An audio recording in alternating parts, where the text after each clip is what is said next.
A lot of the times when people book their reading with me, they ask this question, Nipun, am I Manglik from the D9 chart?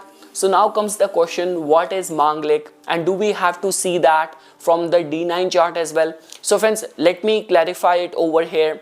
We always see the events from the D1 chart.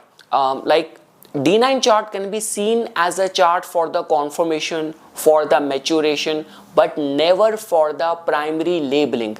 And the second thing is that Mars, which in itself represents fire. Now you have to agree this thing that in most of the tradition, faith and religion, fire plays a very significant role in the rituals. Like the way, for example, if you have to get married as per the typical Hindu tradition, so fire is going to be a part of that. So Mars in a form of the fire represents that vow which the soul takes before it enters into the dharma of the marriage.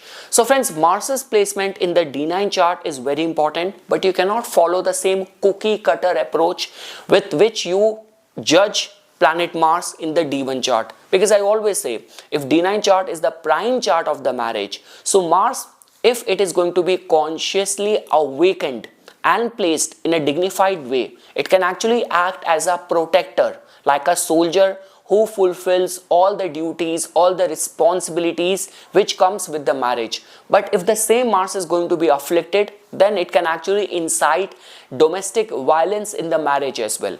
So friends, I have made an elaborative explanation video on how to approach, how to judge Mars in the D9 chart, in the Navamsa chart. It is scheduled to be uploaded soon on my YouTube channel. Whenever you get time, do watch that.